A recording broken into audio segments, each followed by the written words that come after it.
Hello, Gemini. It's Maggie the Irish Gypsy bringing you your January 2025 mid-month general reading. We are looking at the second half of January, and this reading is for the air sign of Gemini, our lovely twins. I hope everyone's doing well as we continue to move through the beginning of a brand new year. Thank you so much for taking the time to be here. So, air sign of Gemini, Sun, Moon, Rising, Venus. This video is for you. If you're cross-watching for a Gemini, this video is also relevant. It's a general reading. It might resonate a little differently for everyone watching. Take what works for you, leave the rest. If you know any of your other star placements or sun placements, sign placements, Sun, Moon, Rising, Venus, watch those videos as well. It can be helpful in, gaining additional insight and perspective. If something really hits home and resonates with you and you would like to take a deep dive on it, maybe explore it a bit and reach out for a personal reading with me for yourself or as a gift for someone else, or you simply like the reading style. If you're interested, email me, Maggie, @gmail.com. You can also see that contact information by clicking on the description of this video, clicking on that word more. You'll see that there, along with my PayPal Me link for those of you who care to donate in support of my channel. Gratitude always to those of you that do. Thank you so much. I would love to hear from you, and I can usually respond to you quickly the same day or within 24 hours with more info. I do offer lots of different reading choices, all areas of life, different types, lengths, costs, styles, spreads, something for everybody in there. The 6 and 12-month overviews, which take a look at all areas of life for the next 6 or 12 months, are really popular right now as we're ending one year and beginning a new one. I am quite diligent and focused on the timely scheduling of personal readings, as this is what I do full time. So if you're interested, email me. Okay, Gemini, let's see what the second half of January 2025 has in store for our twins. We begin with the Three of Wands and the Emperor. You may be facing some decisions around your future here as to what to do in your future, as to how to grow and expand something in the future moving forward. You've already put some work into it. There is more work left to be done. You may be feeling optimistic about it, but again, trying to focus on growth and expansion of a situation moving forward. And the key to achieving further growth and expansion is to make all your decisions and actions and choices fueled and powered by this Emperor energy, which is being responsible, committed, accountable, reliable, doing the right thing for the greater good too, if this affects other people. Next, we have the Page of Swords with the Seven of Cups. I feel like the challenge here for you, Gemini, might be in kind of maintaining a balance between unrealistic or illusionary ways of looking at how to get what you want and what may be an acceptable right thing. Even if, it feels like there might be a struggle for you in almost kind of a moral or ethical struggle, maybe in between, where our impulses, maybe our selfish impulses and desires want to take us, and then what we know to be a different and more ethical and right path here. Next, we have the Ace of Coins and the Two of Cups. Now, this speaks of a partnership, romantic maybe for a lot of you, but it could be a different type of relationship, but it's one where, there's a karmic connection, because this is the soulmate, kindred spirit, best friend card as well. There is an opportunity to build something truly wonderful and long-lasting in this partnership, regardless of the nature of it. And again, there's a balance here too between what is selfish and what is good for the partnership as a whole, and balancing the emotional needs, wants, and fulfillment with financial and material needs, wants, and fulfillment. Because if there's a good, healthy, balanced mix of both of those in this partnership, you can build something truly long-lasting and emotionally fulfilling at the same time. From the bottom of the deck, the overall energy or focus for the second half of January 2025, Gemini, is the sun. Light, love, warmth, laughter, illumination, clarity.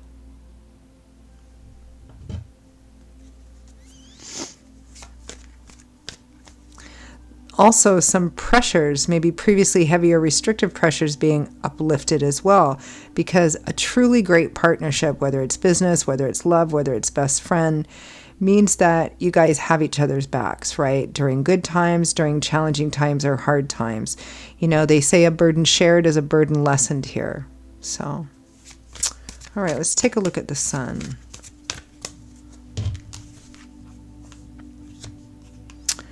The Fool, the Ten of Pentacles, and the Five of Pentacles. It's going to require you stepping out of your comfort zone and taking a new path, taking a risk, doing something you've never done before, or doing something in a different way. You know, something which kind of challenges you, kind of going out into the unknown in order to take you from a place where perhaps there's been a lack or not sufficient enough finances, material stuff, emotional stuff as well, to a place where there's long-term security and stability. Remember that Ace of Coins? Coins is the same as Pentacles. The Ten of Coins is what we want to develop, that Ace of Coins or Pentacles. We want it to develop into the Ten of Coins or Pentacles. This is the result of all of that effort, because the Ten of Pentacles or coins is our legacy or inheritance card, and this represents the end result of the long, slow accumulation of time and effort and work and money and love and all of that goes into building up something. So now you're no longer worried about the future. You have that long-term security and stability from a place where perhaps you didn't, financially, materially, emotionally. An opportunity to build something truly beautiful and long-lasting here. The biggest challenge I see is in making sure that you're transparent with each other.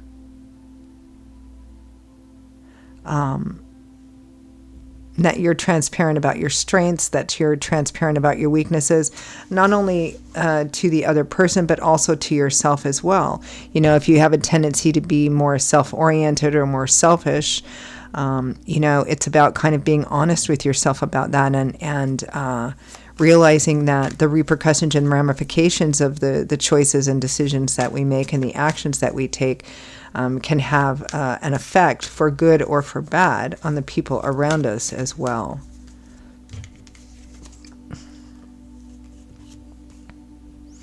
We have the Lovers here as well. So we have the Lovers and the Two of Cups. So for many of you, this is going to be centered around that relationship or partnership. For others of you, it might be in another area of life, but minimum, it's going to have a significant impact on a primary partnership. The Hierophant and the Nine of Cups. This says that your joy, your fulfillment, your wishes granted are going to come on a path of tradition, the tried and true way, the prescribed way. Yeah, that makes sense, because I'm getting that the challenge here is to try and maybe keep some things to yourself, or keep some things undercover, or try and achieve something maybe in a kind of a shady way or something. But that's not what's called for here. It says that your greatest joy and fulfillment is going to come from walking a traditional, tried and true path here, doing things the prescribed way.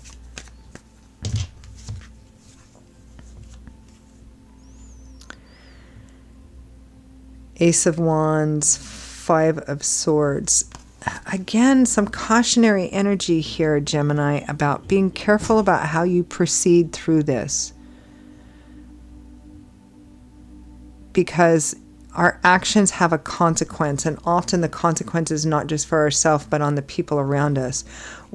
Spirit is saying there's a new beginning, a new opportunity, a new path here, an opportunity to really build something lasting. But again, the essential ingredients here are honesty, transparency, openness, and a true desire to build together and not to hold back for oneself.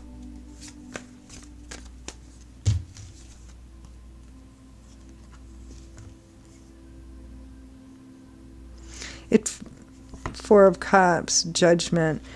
It feels like for some of you, the opportunity, at least in this situation, in this partnership, will not come around again if you choose not to take it. And to be careful about choosing to not take it out of a sense of apathy or laziness, or because the Four of Cups can represent, something really beautiful being offered to somebody. They're looking at it, but they're making no move to take it. They're comfortable. There might be a sense of laziness, apathy, entitlement. They have 3 cups upright and full, so maybe they're telling themselves they don't necessarily need this.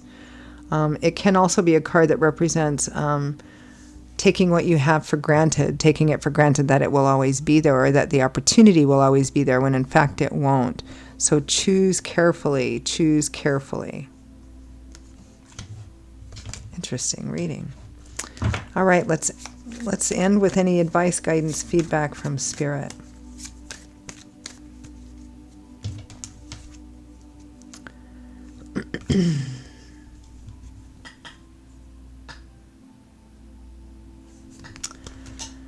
Six of Swords, 10 of Swords, the Fool.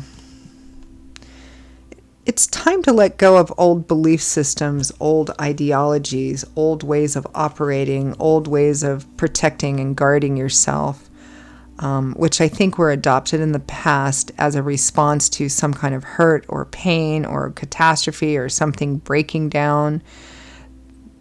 And I don't think you quite healed from that, but you built a pretty effective shell. And that was effective and necessary perhaps for a while, but it no longer is. It feels like the final stage of healing will be from letting go of that and having the courage to move through your present fears and into this new opportunity in complete transparency and openness. Justice and the Sun again, kind of like with the Nine of Cups and the Hierophant, the path to your true joy and your true abundance and the true building of that beautiful, whatever you build together in this partnership, is going to come from a tried and true path, a traditional path, what might be seen as the black and white right path versus wrong path, morals, honor, ethics, transparency, adhering to the highest ideals you know about, even when our own selfishness and our own desires want to pull us another way. We know that this is the better way to do it, and so that's the path that we walk, and that has a direct effect, as judgment and justice does, on the outcome of this. All right, I'm going to leave it there. Gemini, those are your messages for the second half of January 2025. And for those of you for whom they made sense and hit home and resonated, I hope it was helpful for you. I hope that it gave you some food for thought moving forward. If it did, and you'd like to pull the curtain back and maybe explore it deeper, take a deep dive on it, and reach out for a personal reading with me for yourself or as a gift for someone else, or you just like the reading style, again, you can email me, Maggie1McGuire@gmail.com. You can click on the description of this video, click on that word more to see that as well. I would be delighted to hear from you and to work with you. I will see you all in a couple of weeks for the next set of readings. Until then, stay well, stay safe, be blessed as we continue to move through the beginning of a new year. I hope to see you back here again soon, and I hope to hear from some of you as well. Take care. Bye-bye.